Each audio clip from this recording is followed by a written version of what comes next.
Hi friend, তো চলে এসেছি আবারও একটা নতুন ব্লগ নিয়ে। কেমন লাগছে প্রথম ব্লগগুলো যারা দেখেছেন তারা তো অবশ্যই কমেন্ট করবেন যে কেমন লাগছে, ভালো হচ্ছে কি খারাপ হচ্ছে সেটা অবশ্যই কমেন্ট করবেন। আর যদি ভালো লেগে থাকে শেয়ার করবেন, লাইক করবেন। আর যদি প্রতিদিন আপডেট পেতে চান তাহলে চ্যানেলটিকে সাবস্ক্রাইব করে পাশে থাকা বেল আইকনটি প্রেস করে রাখবেন। যখনই আমি ভিডিও আপলোড করব সবার আগে পৌঁছে যাবে আপনার কাছে।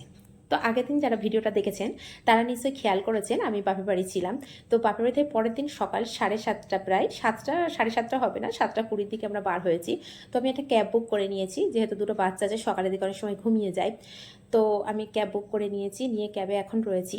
আর আমি যাওয়ার সময় কলকাতার রাস্তাটা যে কতটা বা কেমন থাকে সেটা দেখার জন্য, কতটা ফাঁকা থাকে কি কতটা যানজট থাকে সেটা দেখানোর জন্যই ভিডিওটা করে নিয়েছি।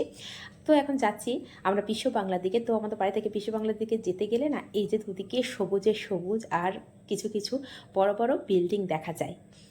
তো সেটাকেই তুলে ধরেছি বা দেখাচ্ছি। আর এখন চলে আসছি আস্তে আস্তে বিশ্ব বাংলা গেটের কাছাকাছি, দেখতেই পাচ্ছেন অনেকটা দূরেই আছি, তারপরে বিশ্ব বাংলা গেটটাকে খুব ছোট মনে হচ্ছে। আর যত আমি কাছাকাছি চলে আসি তত বিশ্ব বাংলা গেটটাকে ভীষণ বড় মনে হচ্ছে। আর ঝুলন্ত অবস্থায় রয়েছে, দেখতে কতটা সুন্দর লাগে। আগের দিন রাত্রেও আমি কিছুটা ছবি দিয়েছিলাম, যারা আগের ভিডিওটা দেখেছেন তারা অবশ্যই জানবেন। তো এখন চলে এসেছি বিশ্ব বাংলা গেটের কাছে। এখানে একটু ট্রাফিক সিগন্যাল ছিল, সেই জন্য একটু দাঁড়াতে হবে। দাঁড়ানোর পরে এইভাবে আবার চলে আসি। আর মাঝের মধ্যে আমি কিছু ছবিও তুলে রেখেছি যে দেখানোর জন্য যে সকালের দিকে রাস্তাটা কেমন থাকে দেখুন। আর এই সাইডে বিশ্ব বাংলার নিচেই এটা, এখানে একটা ফ্লাইওভারও রয়েছে। তো এখানে কিন্তু দেখতে ভীষণ ভালো লাগে। আর কতটা ফাঁকা রাস্তা দেখুন, যেহেতু এখন মনে হয় 7:30 বাজে, 7:35 কি 40 হবে এই সময় রাস্তাটা দেখাচ্ছি, কতটা ফাঁকা। কিন্তু এই রাস্তাগুলো এত যানজট থাকে এতটাই, সেটা তো বলে বোঝানোর নাই। আর কিছুক্ষণ পরে আমি দেখাবো, সেটাতেও দেখতে পাবেন যে কতটা আস্তে আস্তে শুরু হয়েছে গাড়ির চলাচল।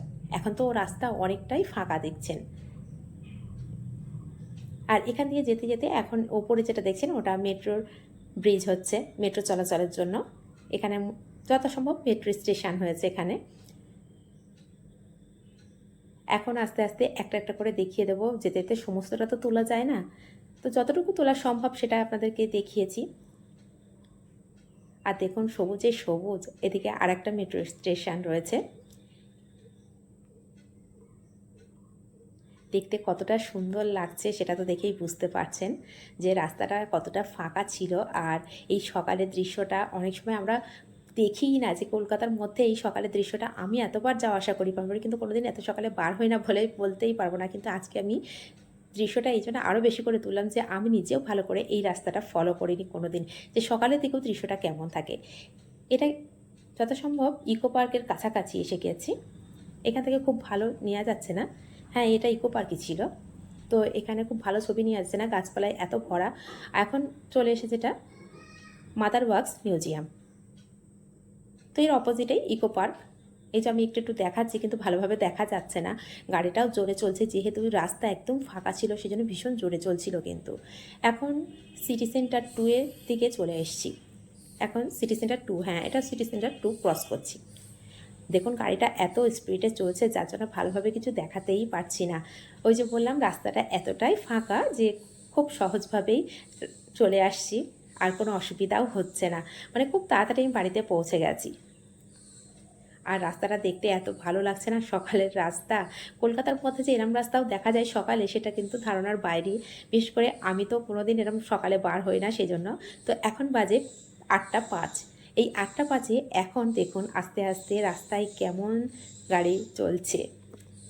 এখন কিন্তু আস্তে আস্তে যানজটটা অনেকটাই বেড়ে যাচ্ছে, সেটা দেখেই বুঝতে পারছেন। তো কলকাতার রাস্তা সবসময় এইরকমই থাকে, কিন্তু সকালের দিকে যে এতটা ফাঁকা পাবো সেটা বুঝে উঠতে পারিনি, কারণ আমি সকালের দিকে বললাম যে খুব কম যাওয়া আসা করি। আমি যখনই যাই বেশিরভাগ সন্ধ্যার দিকেই যাওয়া আসা করি, সেজন্য অতটা ঠিক বলতে পারবো না। তো এখন আমি চাপাডালি মোড়ে চলে এসেছি, এসে আমি দেখাচ্ছি খুব তাড়াতাড়ি পৌঁছে গিয়েছি।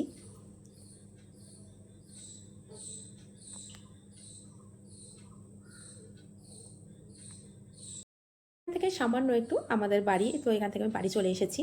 বাড়ি এসে এখন এখানে কাজবাজ হচ্ছে, এখানে আমার যা আছে, শাশুড়ি মা আছে, সবাই মিলে এখন রান্না করছে। আর রান্নাঘরটা খুবই অগোছালো রয়েছে, কারণ এখানে শাশুড়ি মা আজ বললো উনানে রান্না করবে, সেই জন্য এখানে রান্না করছে, তো ভীষণ পরিমাণে অগোছালো রয়েছে। শাশুড়ি মাছ মানে উনানে রান্না করতে ভীষণ ভীষণ পছন্দ করে, গ্যাসে রান্না একদমই করতে চায় না। যখন উনি মানে মাঝে মধ্যে শখ করে রান্না করতে বসে, তো উনি উনানেই বসে বেশিরভাগ রান্না করতে। আর উনি রান্না, ওনার হাতের রান্না ভীষণ টেস্ট। তো একদম অগোছালো রয়েছে রান্নাঘরটা, সেটা দেখেই বুঝতে পারছেন। আজকে একটু অন্যরকম রেসিপি হচ্ছে, সব একসাথে খাওয়া দাওয়া হবে, সেই জন্য এখানে সব রান্নাবান্নার পর্ব চলছে। তো খাওয়া দাওয়া হয়ে গেছে, এখন এটা আমি সন্ধ্যের সময় চলে এসেছি। সন্ধ্যের সময় চা খাওয়ার পর্বও চললো, এখন সবাই মিলে গল্প হচ্ছে, ভীষণ আড্ডা হচ্ছে। এখানে আছে আমার শাশুড়ি মা, চাচুরি শাশুড়ি, ওটা আমার ছোট ননদ, এদিকে আমার হাজব্যান্ড, সবাই বসে খুব আড্ডা মারছে। এখন এক জায়গায় বসে অনেকটাই আড্ডা হয় যখন সন্ধ্যার চার পর্ব হয়ে গেছে তারপরে।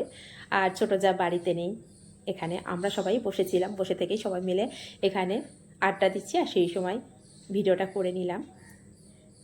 এটা আমার মেজো জায়ের ছেলে, কত দুষ্টুমি করছে, ভিডিও করতে দেবে না, আমার হাত থেকে ক্যামেরা নিয়ে নেবে। আর এদিকে একটা চশমা পেয়েছে, চশমাটা পরবে। তো ভীষণ পরিমাণে দুষ্টু সব বাচ্চাগুলোই এখন, কারুর বাচ্চাই বলবো না যে খুব ভালো, এখন সব বাচ্চারাই দুষ্টু। এখন ভিডিও কিছুতেই করতে দেবে না, ও আমার হাত থেকে ফোনটা নেবে। আর একটা চশমা পেয়েছে, নিয়ে এখন সবাই মিলে আড্ডা দেওয়া হচ্ছে কার কত ভালো লাগে। তো এখন সবাইকে এইভাবে পড়াচ্ছে। এখানেই সব বসে রয়েছে। দেখুন মেজদা ওর ছেলে এখন চলে গেছে ওর দিদাকে পড়াবে, তো দাদিমাকে ভালো করে চশমা পরিয়ে দিয়েছে, দিয়ে কেমন লাগে সেটা দেখবে। এখন ওর ছোটো পিসিকে পরিয়ে দিয়েছে, দিয়ে এইভাবে সব এখন চলছে পর্ব হাসাহাসি। আমার ছোটো ননদ সেই চশমা পরেই বসে ফোন করছে বা ফোন দেখছে মনে হয়, খেয়াল করতে পারলাম না, ফোন দেখছে না ভিডিও কলে কথা বলছিল। দিয়ে এখন বসে আছে, এই যে বাচ্চা আবার ভিডিও কলে কথা বলতে দেবে না। এদিকে আমার মেয়ে এখানে বসে আছে। তো এইভাবে আমরা সন্ধ্যার দিকে যখনই একসাথে সবাই মিলে বসি, অনেকটাই আড্ডা দেওয়া হয় সন্ধ্যার দিকে। তো এইভাবে এখন আমার মেজে যাও চলে এসেছে, এর মধ্যে সবাই মিলেই এক জায়গায় বসে গল্প দেওয়া হচ্ছে। আর সন্ধ্যার দিকে আজ একটু পরব ছিল, সেই জন্য আমরা এখানে সবাই মিলেই আড্ডা দিচ্ছি, কোনো বাচ্চাকেই পড়ানো হয়নি। তো এখন সন্ধ্যাবেলা বসেছি, ভিডিওটা শেষ করে দিচ্ছি। আর কেমন হচ্ছে অবশ্যই কমেন্ট করবেন, কমেন্ট করতে কিন্তু একদমই ভুলবেন না। ভালো হচ্ছে কি খারাপ হচ্ছে সেটা তো অবশ্যই জানাবেন। তাহলে আজ এই পর্যন্ত, আবার আসবো কাল নতুন কোনো ব্লগ নিয়ে।